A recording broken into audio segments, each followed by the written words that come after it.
ਬਹੁਤ ਸਮੇਂ ਪਹਿਲਾਂ ਗੰਗਾ ਨਦੀ ਦੇ ਕੰਢੇ ਉੱਤੇ ਇੱਕ ਸੁੰਦਰ ਆਸ਼ਰਮ ਸੀ। ਇੱਕ ਬੁੱਧੀਮਾਨ ਭਿਕਸ਼ੂ ਉਸ ਆਸ਼ਰਮ ਵਿੱਚ ਰਹਿੰਦਾ ਸੀ। ਇੱਕ ਵਾਰ ਗੁਰੂ ਜੀ ਦੀ ਨਦੀ ਵਿੱਚ ਇਸ਼ਨਾਨ ਕਰ ਰਹੇ ਸਨ। ਵੇਖਿਆ ਕਿ ਇੱਕ ਬਾਜ਼ ਛੋਟੀ ਜਿਹੀ ਚੂਹੀਆਂ ਨੂੰ ਆਪਣੇ ਪੰਜੇ ਵਿੱਚ ਚੁੱਕ ਕੇ ਲਿਜਾ ਰਿਹਾ ਹੈ। ਅਚਾਨਕ ਉਸ ਬਾਜ਼ ਦੇ ਪੰਜੇ ਤੋਂ ਡਿੱਗ ਪਈ ਤੇ ਸਿੱਧਾ ਗੁਰੂ ਜੀ ਦੇ ਹੱਥਾਂ ਵਿੱਚ ਜਾ ਡਿੱਗੀ। ਗੁਰੂ ਨੇ ਵੇਖਿਆ ਕਿ ਬਾਜ਼ ਅਜੇ ਵੀ ਉੱਥੇ ਹੀ ਅਸਮਾਨ ਵਿੱਚ ਉੱਡ ਰਿਹਾ ਸੀ। ਇਸ ਨਾਲ ਨਹਾਉਣ ਤੋਂ ਬਾਅਦ ਉਸਨੇ ਚੂਹੀਆਂ ਨੂੰ ਆਪਣੇ ਨਾਲ ਲਿਆ ਤੇ ਰਸਤੇ ਵਿੱਚ ਉਸਦੇ ਦਿਮਾਗ ਵਿੱਚ ਇੱਕ ਵਿਚਾਰ ਆਇਆ ਤੇ ਉਸਨੇ ਚੂਹੀਆਂ ਨੂੰ ਆਪਣੇ ਸ਼ਕਤੀ ਨਾਲ ਇੱਕ ਛੋਟੀ ਜਿਹੀ ਕੁੜੀ ਬਣਾ ਦਿੱਤਾ ਅਤੇ ਆਸ਼ਰਮ ਵਿੱਚ ਲੈ ਗਿਆ। ਜਦੋਂ ਗੁਰੂ ਘਰ ਪਹੁੰਚਿਆ ਤਾਂ ਉਸਨੇ ਆਪਣੀ ਪਤਨੀ ਨੂੰ ਕਿਹਾ ਕਿ ਸਾਡੇ ਕੋਈ ਬੱਚਾ ਨਹੀਂ ਹੈ, ਇਸ ਲਈ ਸਾਨੂੰ ਇਸ ਲੜਕੀ ਨੂੰ ਰੱਬ ਦੀ ਕਿਰਪਾ ਅਤੇ ਆਸ਼ੀਰਵਾਦ ਦੇ ਰੂਪ ਵਿੱਚ ਸਵੀਕਾਰ ਕਰਨਾ ਚਾਹੀਦਾ ਹੈ। ਗੁਰੂਦੇਵ ਦੀ ਪਤਨੀ ਬਹੁਤ ਖੁਸ਼ ਹੋਈ ਅਤੇ ਉਸਨੇ ਕੁੜੀ ਨੂੰ ਨਾਲ ਖੁਸ਼ੀ ਨਾਲ ਉਸ ਨੂੰ ਸਵੀਕਾਰ ਕੀਤਾ। ਲੜਕੀ ਗੁਰੂ ਦੇ ਆਸ਼ਰਮ ਵਿੱਚ ਵੱਡੀ ਹੋਈ। ਗੁਰੂ ਦੀ ਨਿਗਰਾਨੀ ਵਿੱਚ ਬਹੁਤ ਪੜ੍ਹੀ ਲਿਖੀ ਬਣ ਗਈ। ਗੁਰੂ ਅਤੇ ਉਹਨਾਂ ਦੀ ਪਤਨੀ ਆਪਣੀ ਬੱਚੀ ਉੱਤੇ ਬਹੁਤ ਮਾਣ ਸੀ। ਪਰ ਹੁਣ ਸਮਾਂ ਆ ਗਿਆ ਸੀ ਜਦੋਂ ਗੁਰੂ ਦੀ ਪਤਨੀ ਨੇ ਗੁਰੂ ਜੀ ਦੇ ਲੜਕੇ ਦੇ ਵਿਆਹ ਕਰਨ ਦੀ ਗੱਲ ਕੀਤੀ। ਪਤਨੀ ਨੇ ਕਿਹਾ ਕਿ ਸਾਡੀ ਧੀ ਬਹੁਤ ਪ੍ਰਤਿਭਾਸ਼ਾਲੀ ਵਿਸ਼ੇਸ਼ ਹੈ, ਉਸ ਦੇ ਲਈ ਵਿਸ਼ੇਸ਼ ਪਤੀ ਲੱਭਣਾ ਚਾਹੀਦਾ ਹੈ। ਇਸ ਦੌਰਾਨ ਉਸ ਦੀ ਧੀ ਨੇ ਇਹ ਵੀ ਕਿਹਾ ਕਿ ਜੇ ਮੈਂ ਕਿਸੇ ਨਾਲ ਵਿਆਹ ਕਰਦੀ ਹਾਂ ਤਾਂ ਉਸ ਨੂੰ ਦੁਨੀਆ ਦਾ ਸਭ ਤੋਂ ਸ਼ਕਤੀਸ਼ਾਲੀ ਵਿਅਕਤੀ ਹੋਣਾ ਚਾਹੀਦਾ ਹੈ। ਗੁਰੂ ਜੀ ਦੀ ਵੀ ਧੀ ਦੀ ਗੱਲ ਨਾਲ ਸਹਿਮਤ ਹੋਏ ਅਤੇ ਆਪਣੀ ਧੀ ਲਈ ਲਾੜੇ ਨੂੰ ਲੱਭਣ ਲਈ ਤੁਰ ਪਏ। ਉਸਨੇ ਸੋਚਿਆ ਕਿ ਸੰਸਾਰ ਵਿੱਚ ਸੂਰਜ ਸਭ ਤੋਂ ਬਿਹਤਰ ਹੈ।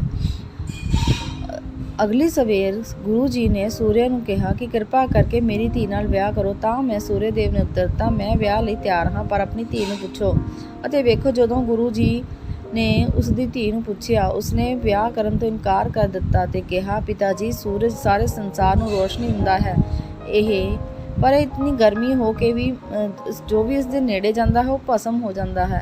ਇਹ ਸੁਣ ਕੇ ਸੂਰਜ ਨੇ ਸਲਾਹ ਦਿੱਤੀ ਕਿ ਗੁਰੂ ਜੀ ਬੱਦਲਾਂ ਕੋਲ ਜਾਓ, ਉਹ ਮੇਰੇ ਨਾਲੋਂ ਤਾਕਤਵਰ ਹਨ, ਉਹ ਮੇਰੀ ਰੋਸ਼ਨੀ ਨੂੰ ਵੀ ਰੋਕ ਸਕਦੇ ਹਨ।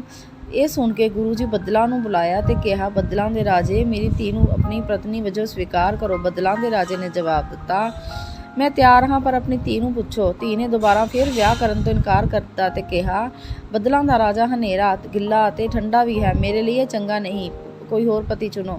ਗੁਰੂ ਜੀ ਹੈਰਾਨ ਹੋਏ, ਆਪਣੀ ਧੀ ਲਈ ਸਹੀ ਲਾੜਾ ਕੌਣ ਹੋਵੇਗਾ? ਫਿਰ ਬੱਦਲਾਂ ਦੇ ਰਾਜੇ ਨੇ ਸਲਾਹ ਦਿੱਤੀ ਕਿ ਤੂਫਾਨਾਂ ਦੇ ਰਾਜੇ ਕੋਲ ਜਾਓ, ਉਹ ਮੇਰੇ ਨਾਲੋਂ ਤਾਕਤਵਰ ਹੈ ਕਿਉਂਕਿ ਉਹ ਜਿੱਥੇ ਚਾਹੇ ਮੈਨੂੰ ਦੂਰ ਲੈ ਜਾ ਸਕਦਾ ਹੈ। ਇਹ ਸੁਣ ਕੇ ਗੁਰੂ ਜੀ ਤੂਫਾਨ ਦੇ ਰਾਜੇ ਕੋਲ ਆਪਣੀ ਸ਼ਕਤੀ ਨਾਲ ਬੁਲਾਇਆ ਤੇ ਤੂਫਾਨ ਦਾ ਰਾਜਾ ਪ੍ਰਗਟ ਹੋਇਆ। ਗੁਰੂ ਜੀ ਨੇ ਉਸ ਨੂੰ ਕਿਹਾ ਕਿ ਤੂੰ ਮੇਰੀ ਧੀ ਨਾਲ ਵਿਆਹ ਕਰੇਂਗਾ? ਇਹ ਸੁਣ ਕੇ ਤੂਫਾਨ ਦੇ ਰਾਜੇ ਨੇ ਜਵਾਬ ਦਿੱਤਾ ਕਿ ਹਾਂ, ਮੈਂ ਤਿਆਰ ਹਾਂ, ਪਰ ਆਪਣੀ ਧੀ ਨੂੰ ਪੁੱਛ ਲਓ। ਬੇਟੀ ਨੇ ਇਨਕਾਰ ਕਰ ਦਿੱਤਾ। ਕਿਹਾ, ਤੂਫਾਨ ਦਾ ਰਾਜਾ ਬਹੁਤ ਤੇਜ਼ ਹੈ ਅਤੇ ਜ਼ਿੰਦਗੀ ਵਿੱਚ ਕਦੇ ਵੀ ਇੱਕ ਥਾਂ ਨਹੀਂ ਟਿਕਦਾ, ਮੈਂ ਆਪਣੀ ਦਿਸ਼ਾ ਬਦਲਦਾ ਰਹਿੰਦਾ ਹੈ।